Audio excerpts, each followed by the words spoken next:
Welcome to the Fertility Mind podcast. I am your host, Jessica Friesen, a certified fertility mindset coach, a sound healer, and an international best-selling author. My mission for this podcast is to give you weekly episodes where you hear my own success with IVF and how mindset and manifestation changed it all for me. You will also hear from my guests who share their success stories in the fertility world. I want you to know that you are not alone. Even when things feel tough and when things feel like they aren't going your way, the tools and techniques you will get in this podcast, I know can change everything for you too. So thanks for being here with me today, and let's dive in. Hello and welcome back. Today, I have my husband on the podcast with me. In full transparency, I sprung this upon him and he very graciously accepted. So thank you, Bear, for being here. But I really thought it was important for you guys to hear my husband's experience, how he felt, his emotions, how he processed everything that was going on. And for anyone that's tuning in for the first time, my husband had 3 children naturally with his first marriage. And to go from having 3 kids naturally to finding yourself in the middle of a fertility world, I'll let Bobby explain all of that.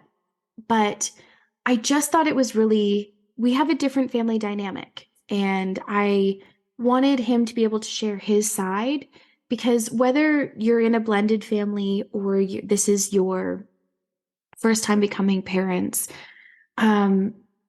each partner goes through their own set of emotions, how they process what they're going through. And I just thought it would be incredibly impactful for you to hear my husband's side of the story. So, Mr. Friesen. Yes. He's really nervous, by the way. I'm not nervous. He's got a really big smile on his face. Tell me, what was this going like from someone that had 3 children naturally to now you find yourself in a fertility world? It felt backwards. It felt things were simple and easier having the first 3 and going from something where you just tried and you were pregnant and then you tried and you were pregnant to not understanding why it's not working, why it's not so easy. And then all the scenarios that go through your head of possibly, is it me or is it her or is it age or is it so many other things that go through your head that half of them don't even make sense, but you really just go down a rabbit hole of possibilities of why it's not happening, why it's not easy. Don't realize that you are. It becomes all-encompassing. You start thinking about it day and night. You start thinking about, why was it so easy then? And it's not easy now. Is this a sign that I'm not supposed to? Is this a sign that we're not compatible? Is this a sign that is this punishment? Is this, and you just, half the excuses and half of the reasons of trying to connect the dots of why it wasn't working.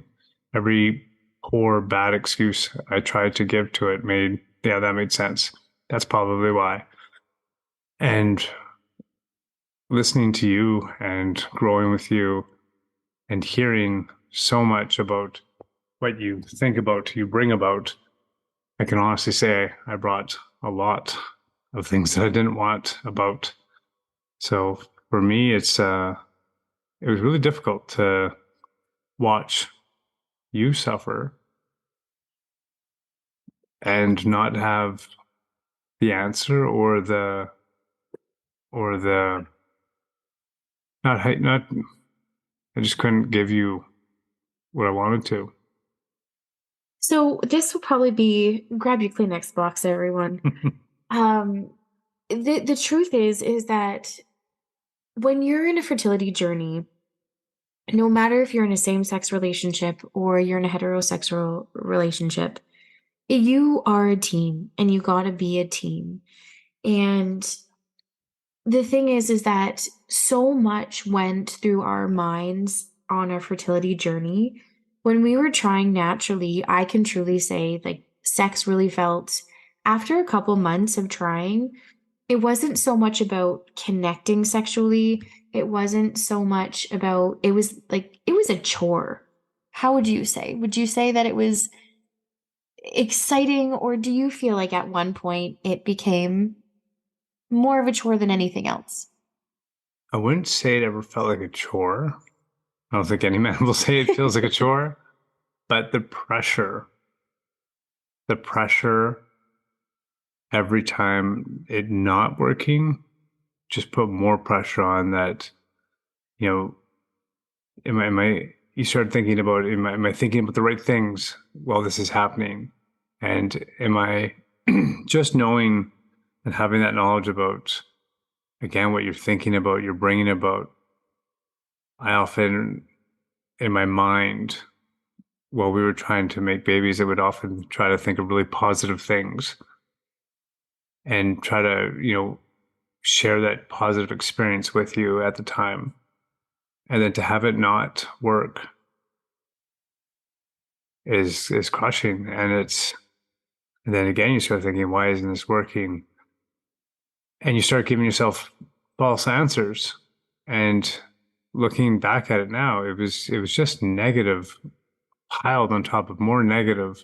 So this isn't working because I did this, so I'll try this. That didn't work, so I'll try this. And if you just listen to what my speech was, it's just, this isn't working, so I'll try this. This isn't working. This didn't work. It was just a pile of this isn't working. And that's exactly what I was asking for, was this isn't working, so try this. So I wouldn't say it was a chore. It was just unbelievable stress. And not the stress that you have when you go to work, not the stress you have when you're late to do something, but the stress of I'm not giving to my partner the way she deserves to be receiving something. It's not enough. I'm not enough. I'm at a loss for words. The truth is, honestly, I how you perceive your emotions and how you go through things. I know I went through lots of degrees of different emotions. I went through resentment.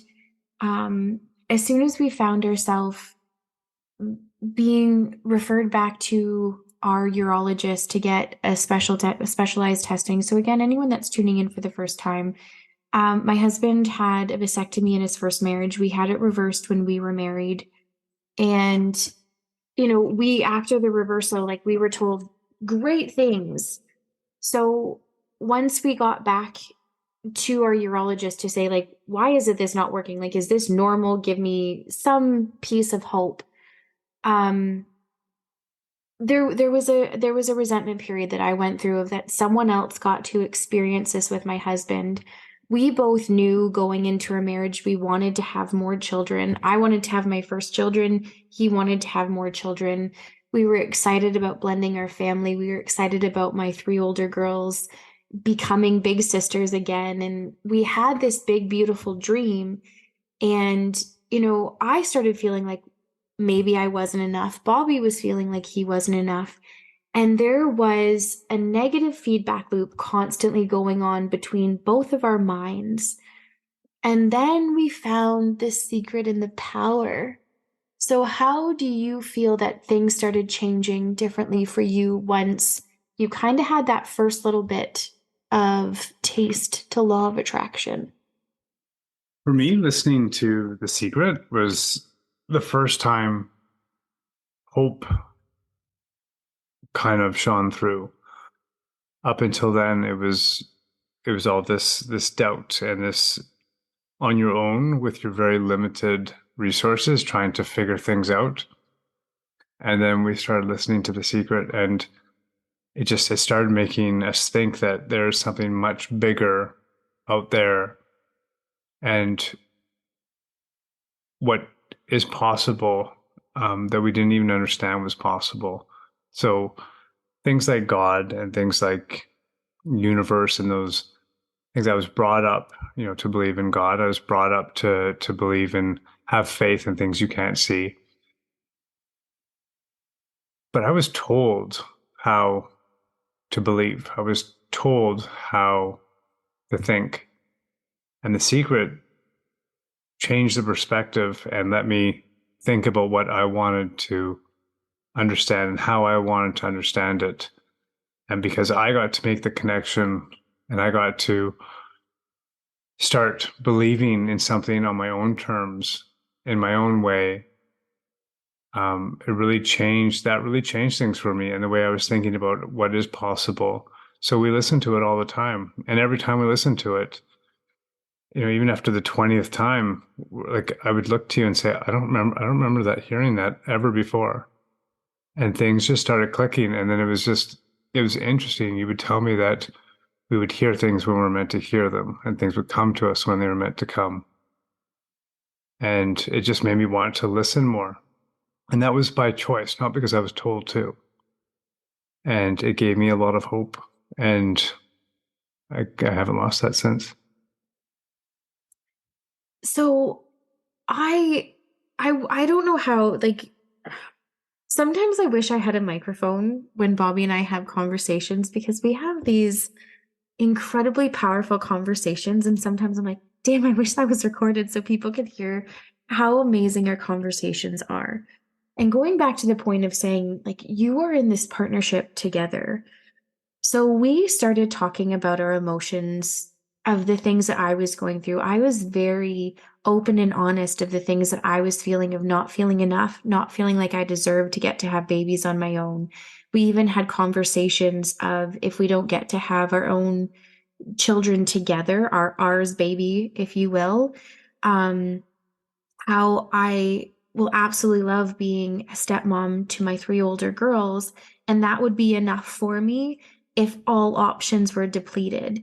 And I know that that's going to probably be perceived the wrong way, and that's not how I mean it. They were absolutely and still are more than enough, but that desire to give up on a family of just my own, because there is dynamics of a blended family that when your children leave, depending on your access schedule, you're childless for a little while, or in my case, being a stepmom, at the end of the day, my husband and his ex-wife have full say over the kids.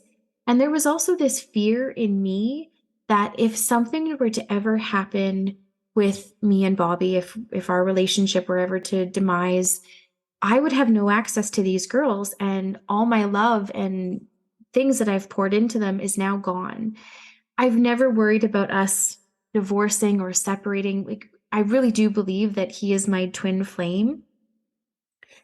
But we were very open and honest, and we started talking about a lot of things, and that's why I loved experiencing The Secret with him. And that's when I really started gratitude on how I didn't call it then, I call it now, but my miraculous mind, in the sense of I was searching for something to give me hope. I was searching for something because I can't explain the all-knowing power of knowing that I was meant to be a mom and I couldn't give up. But our current circumstances were telling us we didn't have money for IVF, and you know it wasn't working naturally, and being told by our urologist that did his reversal that we have about a 10% chance, that was crushing. And I remember Bobby coming home and telling me that, and I just thought, fuck that. Okay. But I was like, the person inside of me was like, 10%, we can work with this. We can work with this. Maybe it's just not going to happen as fast as possible. And then we were referred to a fertility clinic where they did specialized testing and found out, yeah, no, that's not going to, that 10% chance that you think you're going to have, it doesn't really exist. So listening to The Power and The Secret really changed how we communicate. Would you say you feel the same, that we communicated starting differently? Yeah, I think we actually had a new level, uh, a completely new restart and reset level to work off of. It, we really had no boundaries. We really had nothing we couldn't talk about. Everything just seemed new again. Everything seemed possible. Going from that 10% motility to no, you have zero, to like, this isn't going to happen. and feeling the anger of like, why weren't we told this? Why do we always have to go through all these steps to find out the last answer? To all of a sudden a switch just got flicked from just listening to something to say that's not it at all. That's actually the furthest thing from the truth. You actually have all possibilities. And it just woke us up. It kind of shook me up. And yeah, it's a different level to talk to you on. And it was all things possible. Nothing's limitless. I would say something to you, you would just question me why. Why do you think that? And it just reminded me, like, I don't know. It was either how I was raised or my friends or my family or school, but that limited belief in me. And that just must be the way it is. And all of a sudden someone said that's not the way it is at all. And you kind of think, I wasn't mad. I was actually quite curious and quite excited to learn more about it. I think that's why we listen to it over and over and over. And when you listen to it, like I said, there's parts that you don't even remember hearing, or you'd hear something and your brain would start going off thinking about that, and then you come back to the audio, and then 4, 5, 10 minutes may have gone by, and I think that's why we miss so much. And I remember listening to people saying like they've read this book, for 10, 15, 20 years, and they read it every day like it's a Bible, and I'm thinking like that's insane. That doesn't make sense. But now I get it, because I could probably read that same book 10, 15 years and still pick out new things, because you grow with it, right? Mm-hmm. So the book that Bobby's talking about, Bob Proctor always talked about how he read Think and Grow Rich by Napoleon Hill, and he had the same book that he's had for close to 60 years, and he read it every single day. Because as you change, your awareness changes. So even though the words never changed, how you perceive something different is very, very different. And when I started doing thinking into results, and then I got into coaching and I started doing all of these things, the level of gratitude that I was attracted to this information. So anyone that's listening to this, you're attracted to this information for a reason. Follow your curiosity to wherever it leads you, because I really got to understand how I manifested my fertility journey, not how I manifested being on a fertility journey, but I manifested my babies by following steps or being curious and doing so many different things. And sorry, our son is waking up from a nap, but I really just wanted to drill home. Um, when we started gearing up and doing our fertility treatments, I am not squeamish with needles. I'm fine with all different things, but I really wanted Bobby to be a really big part of it, because I felt like the natural, you know, heterosexual way of having a baby is having sex and creating life. That was taken away from us. So we started creating our sex life again. It became fun again, because we were no longer doing this for a purpose. We were just getting to connect again. And because we found the secret, I really, really love how we just talked about being on this journey together. And there was a lot of times that I had to go to my appointments by myself. I had to drive an hour away from where we live, because my husband had to get our older girls. And we made a lot of decisions. I should say, not a lot, all of our decisions together of, I wanted feel good things to lift me up on days that I had to drive to appointments by myself. There is many, many, many people that have to go to appointments by themselves. I was hoping that my husband could come with me, but we made the decision that on days that we had the girls, we weren't going to change schedules or anything like that to fit my fertility journey, unless it was like egg retrieval day or it was, implantation day. Well, then, yeah, I would like my husband to be there with me. But other than that, for cycle monitoring or just blood work, things like that, I could drive myself. And we were a team. And I was talking about needles and how I'm not squeamish, but for me to actually give myself injections, that was something I was like, oh, I don't think I could do this. And I relied on Bobby to do this for me.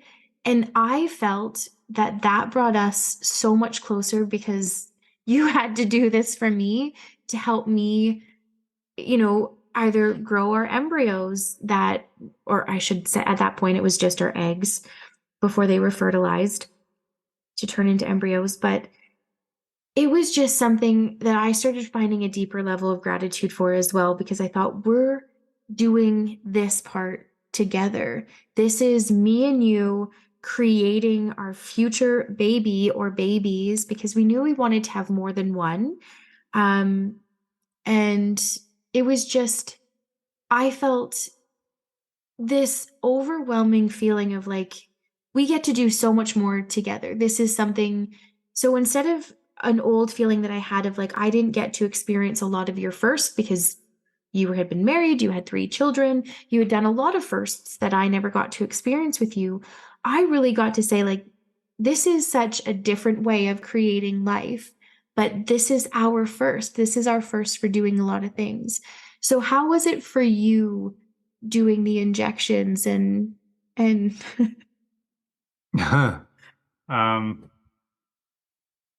I think going from a place of I'm failing, I'm failing you, I'm failing us, to now be in a place that I'm doing something that you don't feel comfortable or you don't feel like you can do yourself. It empowered me again for me to know that you would know that I am here. I am by your side. I've got this. I'll never not be here. And as hard as it was sometimes to see you in pain at some of the sensitive, overused spots, I was there for you. And yeah, it certainly made me feel like I was more a part of it than just watching you go through it. So, as small of a role it may have been in the grand scheme of things that I got to do, much like having a child. Again, I felt though that I was a part of it, and maybe you couldn't have done it without me. So it made me feel valued, and not that you didn't make me feel valued, but it's not really a place where you're like I value you for doing that. But I did feel like I was a part of it, which was meaningful to me, but very hard to do. so Bear, how would you say going through a first fertility journey and um what was it like after you heard the news that our first, so we'd had our egg retrieval, we were really excited, and we were gearing up for our fresh implantation, and they canceled our cycle. How did you feel? To be honest, I was more worried about you. At that point, I really felt like this was going to happen at some point.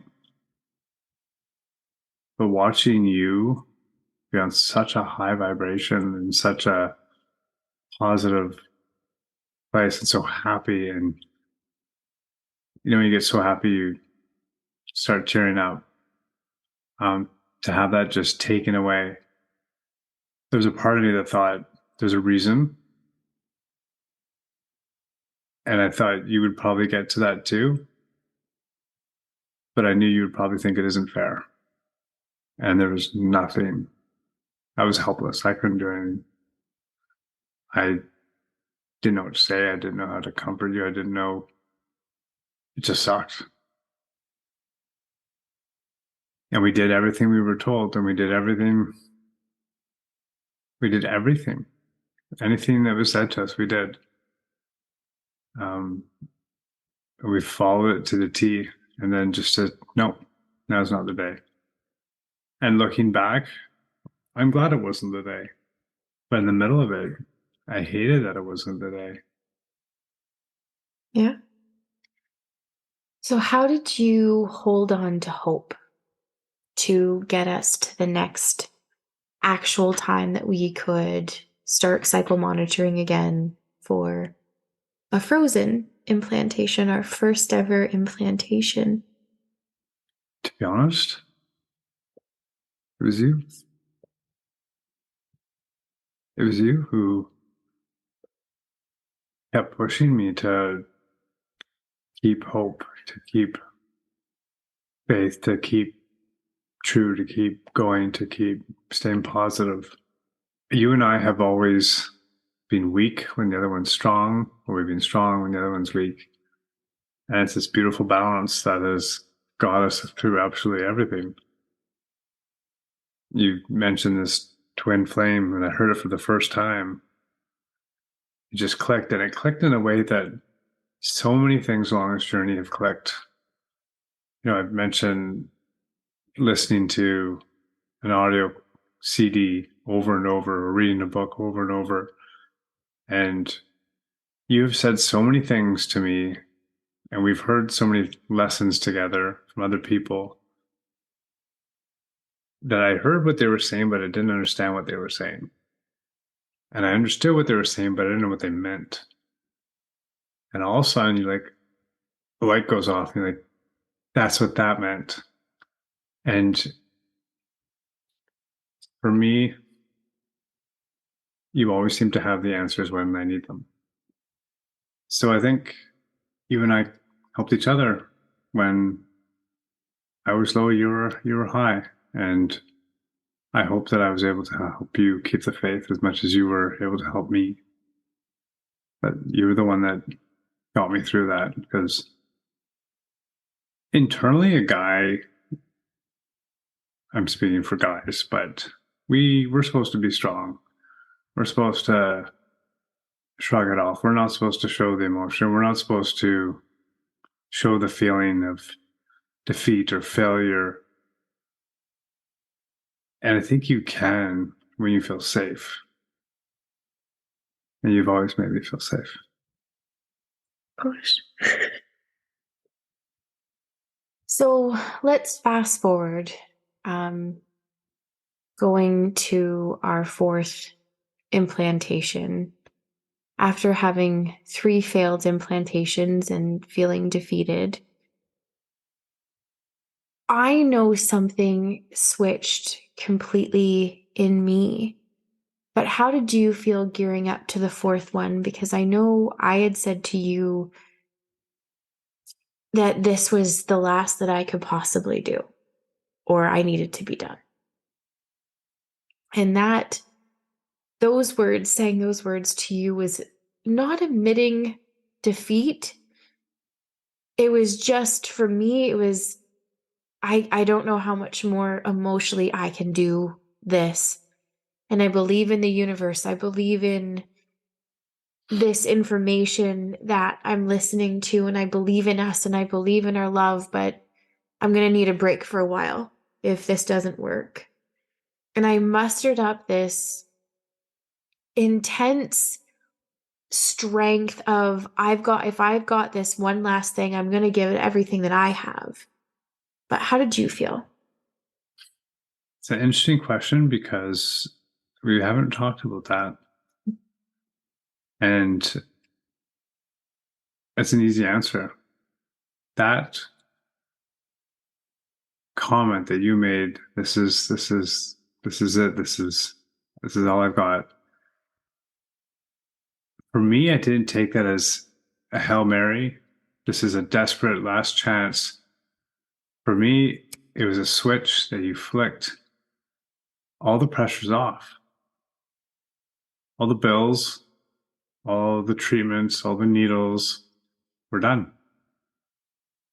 And for me, that knot that sat in my stomach just loosened, because this is it. Right or wrong, good or bad, we're done. And it's not that I was happy to be done. It's just, this is it. Like, for me, for some reason, I could breathe. I could breathe that this is it. So this has got to be it. This will be it. And going from a place of hope to a place of faith. Hope and faith are 2 different things. You hope that something happens, but faith is, something's going to happen. And you went from hope. You took me from hope to faith when you said that. Okay, so fast forward.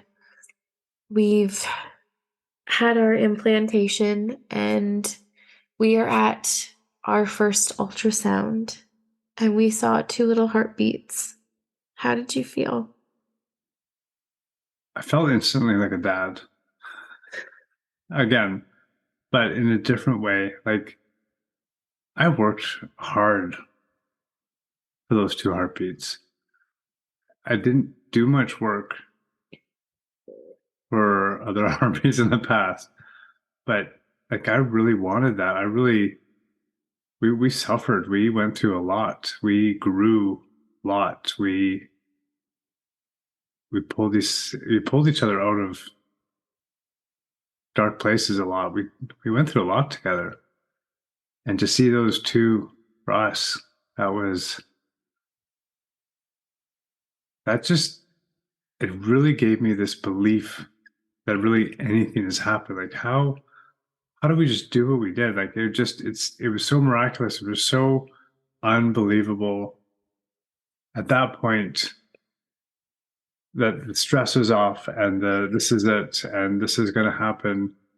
And I wasn't trying to force myself to believe. It was just, if it's, I gave it, like we say, like I just gave it to the universe. I just believed and that I was going to receive, and seeing those heartbeats in one way, I was just expecting them because I had already received it. I already knew, I already saw it. And to me, that feeling of just expecting to see something and you see it and you're like, yeah, that makes sense. It was almost that easy in one side, and the other side was this great relief and this great reward for all the effort that we put in, that we didn't stop and that we kept going. So it was a real mix emotions, but all of them were peaceful. It was when we saw it, I don't remember any sound. I don't remember any sound in the room. I don't remember monitors. I don't remember. It was just like being in clouds and just seeing something and witnessing something that was miraculous, that we both had some more control on than any other way. Yeah. I can say I can remember all the sounds. I can remember the nurse's face. I guess she's an ultrasound technician. Um, but just her looking at me and saying, "Did you implant one embryo or two?" And I said, "Two, why?" And she moved the monitor to us and said, "Because there's two little heartbeats." And I remember thinking, thank God. But there was that also that instant relief. And it was like a floodgate of all the times I thought about giving up that you pulled me out. And all the times I thought, if I would have given up, I wouldn't have seen these two heartbeats. And it was a crazy intense emotion. Um, but it was amazing. And I remember so many things of, our doctors telling us about twins and high risk pregnancies and, a vanishing twin, all the things that they could possibly scare you with, they told us. But I suppose that's their job. They're supposed to tell you everything. Um, and I just remember feeling like we did it. We did it. We were stretched in ways I never thought we could be stretched, with faith, with hope, with love, with determination, with persistence, with it all. Um, Now I want to fast forward to going on to our secondary fertility journey, because I know a lot of listeners were able to have a baby for the first time, but now they're going through secondary infertility, um, and finding themselves in a fertility clinic. So, how did you feel, you know, knowing the medical protocol that we had already done to have the twins and, you know, watching what my body had to go through? How were you in your mind, like just getting ready to do this all over again? I was in a very different space for the second one. The first journey, not knowing what the next day was going to bring, having gone through all that with you, and then having moved from hope to faith and to moving to a place that it's the universe has already received or it's already been sent. It's already I've my wishes have already been heard and already been received, and it's coming. I didn't really even blink. I just thought we know the recipe, we know what works. We did X, Y, and Z, and it worked. So you want to have one more? Like, so do I. So let's just do it. And maybe that was naive, but being naive, I didn't have any, I didn't put any roadblocks in my head this time. Just this is what you do and it works. So I thought this is what you do and it'll work. So we just did it and it worked. I love your memory for that part. And I'm saying that because I remember going in very excited because, like you said, we knew the recipe that worked. It gave us twins, and I was so excited. So when our first transfer for our second pregnancy failed, that was really hard. And I remember a lot of thoughts for me going through my mind of unworthiness again. Maybe I'm not worthy to have another one. And having people around me tell me I should be so grateful that I already have twins. Don't be greedy. Don't ask for more. Like, you already have this. And I remember thoughts going through my head, but if I could have kids naturally, you wouldn't necessarily have those opinions of how many children I should have or shouldn't have. It just, sometimes words can hurt a little bit more. And I remember there was just so many more questions that I had to pull myself out of. And I was really, really, really thankful for studying the universal laws and understanding that there's a lot more than just law of attraction because I started having tools to use. I started having different things that I could count on. I was doing affirmations.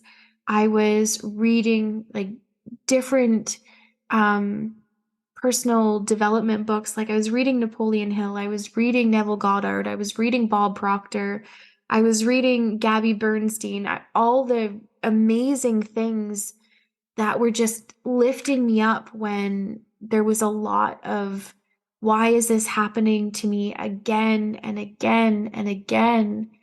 But part of that recipe was the main ingredient was just persistence, not giving up. So to me, I knew there was bumps. I knew there was going to be heartache. I knew there was going to be pain. I knew there was going to be, but it's just we figured it out. We cracked the code, and we had, like I said, the recipe. But part of that was don't forget to stir. Like be persistent. Keep going because you get there.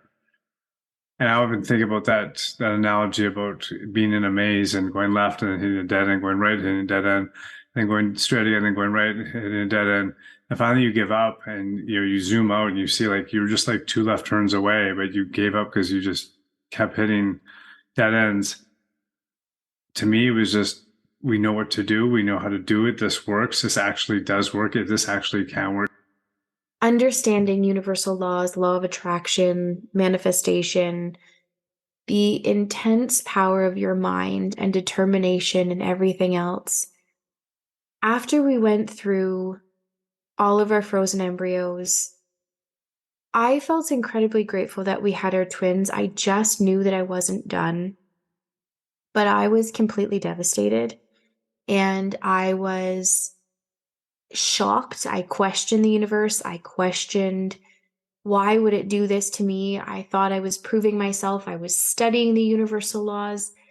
And I came to understand that's not how the universe works. The universe is never punishing you.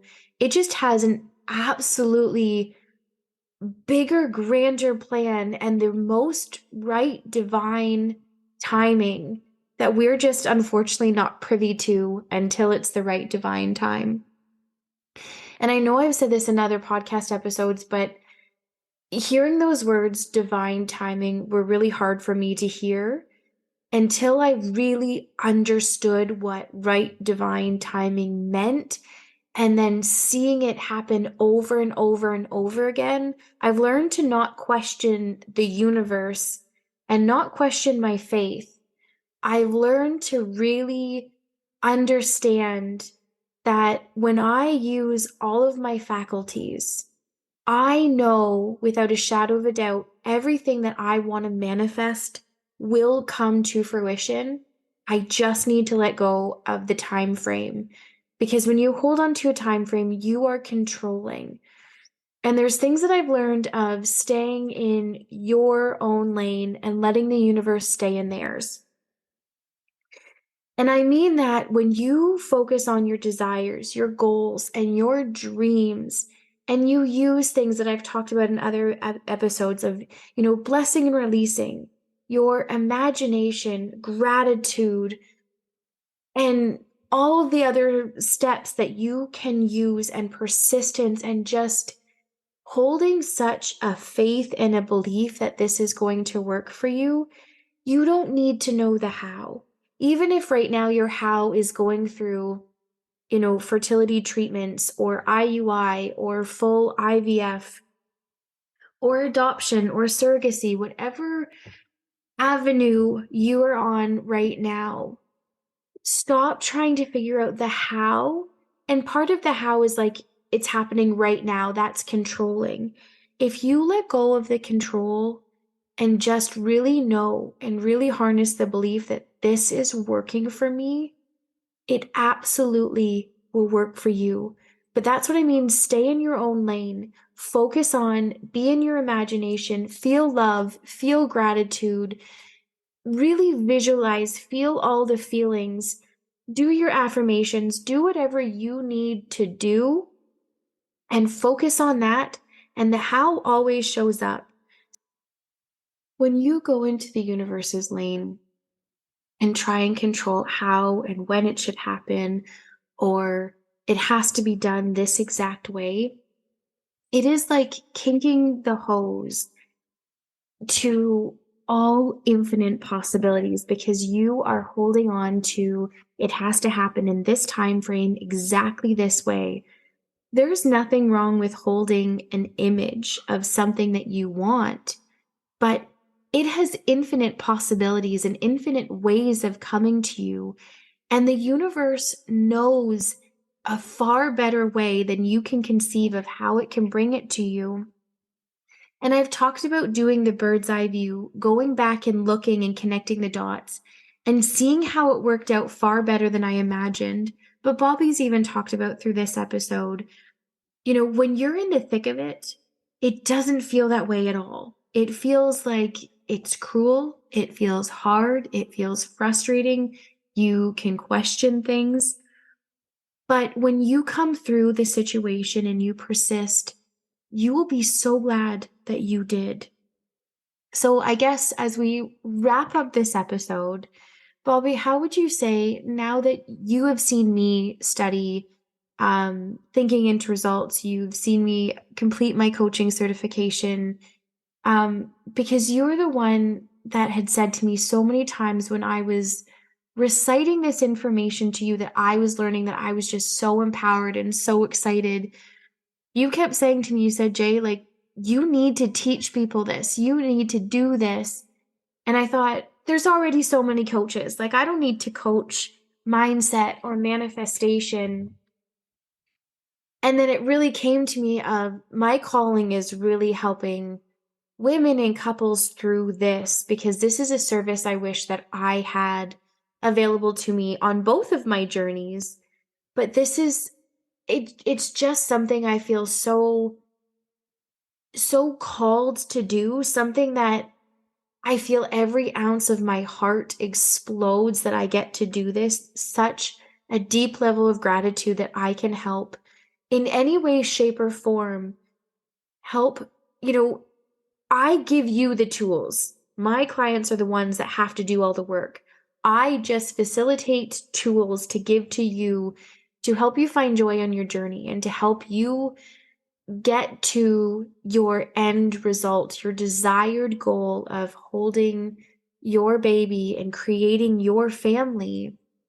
So to wind this up, Barrett, like how did I change? How did you change, knowing and understanding and knowing that you were only going to keep evolving and keep growing, but just seeing how mindset and manifestation actually work. I think it's really empowering to hear the male side of you through the fertility journey, and you as my husband watching someone study this and then start learning it and being able to apply it the way you've applied it, and just yeah, take it away. Okay, so for me, I was always raised and heard things like the struggle is real and you have to take the hard path. If you got to put in the time, put in the work, put in the effort, the struggle to have any value or to feel the reward after. And what you've flipped for me, and which is why when you said you kept hitting a bunch of things I wanted to talk about. First about divine time and coaching, and it's saturated. My advice to you, which I've never said, but my advice to you is until everyone stop struggling, until no one's struggling anymore, a coach is needed. And the reason why I say that, and I'll say this, and most likely most of you listening won't have this click for you now, but you will in time. Everything is easy, is what you tell me. Everything is easy. And if you're struggling, you're doing it wrong. And that is something really hard for me to swallow. It's a big pill because you keep saying if you're struggling, you're doing it wrong. It's so true. When I get caught up at work with so many things, there's so many moving parts, cooking for 300 people in 2 hours at two different events all at once. There's so much that has to be timed and put together. And you talked about divine time, and we've been fortunate enough to be very successful at what we do, and we're always on time, and things go really, really well. But when I'm in flow, when I'm in continuity, it is easy. It is effortless. It's just the easiest. It's like sun tanning. It feels good. You just lay down, you relax, and you just let it happen. So for me, what you've taught is struggle. If you're struggling, you're doing it wrong. You're not doing it right. You're not. If there, yes, there's stresses, but those stresses are there because you're going the wrong direction. And the only thing that what you've taught me is that if you're feeling stress, it's because I'm allowing myself to feel stress. I am the one putting that stress on me. I am the one who's allowing whatever's around me to stress me. And for me, in the position I have, I can't, I often felt like I can't show that stress. And I would try to mask it or hide it. Now I just don't feel the stress. It goes with your intuition. And if I'm feeling something is not going right, that's my intuition saying go the other way. So to answer your question in a long way, um, as long as people are still struggling, they need to know this. They need to learn these rules. They need to learn about the universe. They need to learn how they can attract, because you've taught me that we are always manifesting good or bad, 24/7, subconscious and conscious. Whatever we think about, we bring about. So to be aware, having that awareness that what are you thinking? That's one thing you always ask me is where are you right now? And it grounds me. It's like you just stuck me in my spot. You say, where are you right now? And I'm realizing I am not where I want to be. And you get me out of it right away, which is why I say you need to teach this to a lot of people or to everyone or to anyone that will listen. But really, if you are struggling, you're not doing it right. You're doing something not right, because life is easy. Life is meant to be abundance. I don't know how else to say it, but yeah, if honestly, if you feel like you're struggling, you feel like things aren't working, they're not, and you're not doing it the right way. And you may disagree, but I'm telling you, when you get that bird's eye view, you look back and go, huh, I guess he was right. because every single time you said, "Where are you?" I think I'm not where I want to be, and you pull me like right out. And that's what a coach should do. And a coach should just guide you and show you the way. But yes, you have to do the work. But you're just this great light. So I want to reiterate what Bobby's saying is he's bang on with everything he's saying. But when he's saying you're not doing it right, it just means that you're in far more of a fear state than you are in a belief state. And that can be in any area of your life, whether you're in fear that you don't have money for your fertility treatments or, to pay rent or your house bills or any bills, anything like that. You're in a more fear state than you are in a belief state. And I ask my husband all the time, like, when I say, like, where are you? It's to ask him, are these thoughts serving you? The thoughts that you're holding right now, are they serving you to bring you to a vibrational match to the things that you want? Or are you living in your current circumstances with everything going on right now?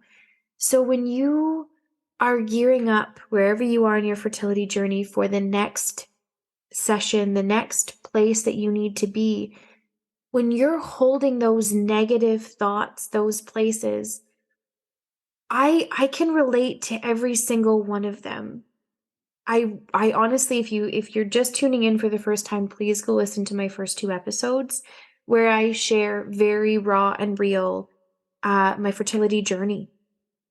And I want you to understand I have felt every emotion. And I am not ever here to say that my journey was easier or harder than yours. I am just saying that manifestation works.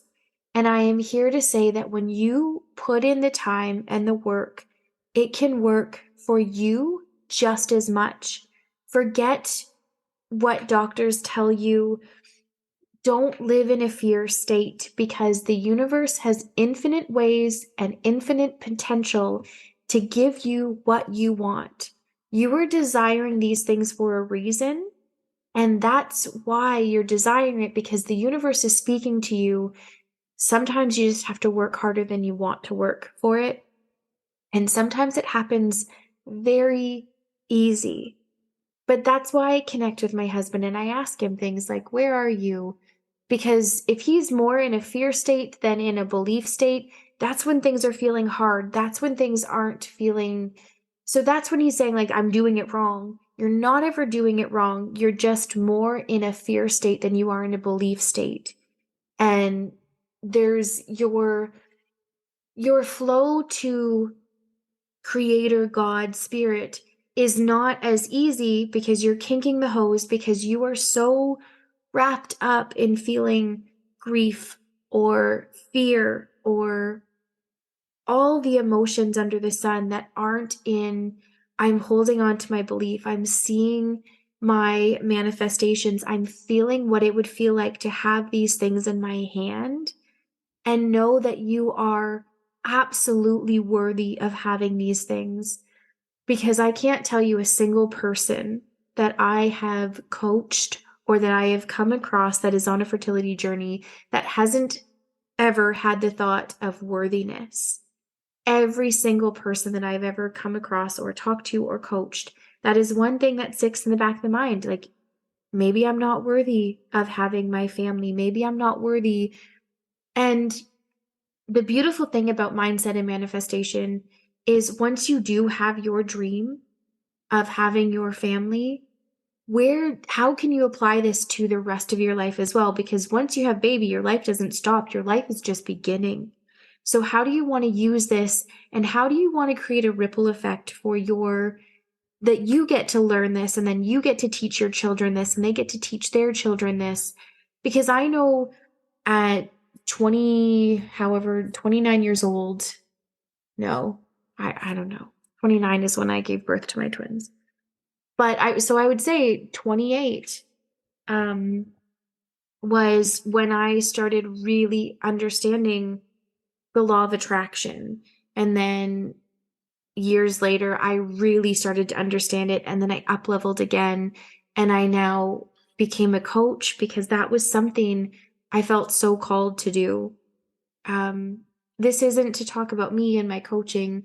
I really just I want all my listeners to hear a male's perspective on the journey and the things that they went through. Because, as much as with us women, we're the ones that carry the babies, we're the ones that have to pretty much receive all the treatments. Um, it we can take it upon ourselves. Your partner also goes through something as well. So I think it's really amazing that my husband was so willing to come on here today and share his side. And this is completely like unedited. He came home and I said, "You're hopping on a podcast with me." And he's like, okay. So I don't believe in asking questions. It's something that flows to me. I ask the questions and out they come. I don't prepare a script or anything like that. So, Bear, thank you so much for being here with me today and sharing your side of the story. And listeners, I hope that you really understand. Please persist. Don't give up when that's what your outside world is telling you to do. There is many circumstances where I felt I was to give up. Money was telling me I should give up. Many different things were telling me, but I persisted in a faith. I persisted in knowing that money was going to show up and I had no idea how. I stayed in my own lane. I said, I don't need to know the how. I just need to keep doing actions to get me there. And my God, all the synchronicities lined up. I was able to have my babies. And I know without a shadow of a doubt, every single one of you can have this too. And I know it's really hard for people to hear that, especially with, depending on where you're on your journey and the things that you've gone through. I just want you to know, don't give up. And I want you to really find someone that can help you get to your goal, because I never want someone to give up on something that means so much to them. And a saying that meant so much to me, a quote that meant so much to me, has so much more meaning now. I held on to a quote that, what if one day my story would be someone else's survival guide? That was just something that I lived by, not knowing back then that I was ever going to get into coaching or ever do anything like that, anything like this. But that quote saved me in many ways. And that quote turned me into who I am today. So hold on to that quote. What if your story could be someone else's survival guide? And don't give up, persist through, know that mindset and manifestation is beyond life changing. And I really do wish you from the bottom of my heart a beautiful, amazing day. And thank you so much for being here with me today. If you found this helpful or know anyone that needs to hear this, please share. And don't forget to leave a review and subscribe.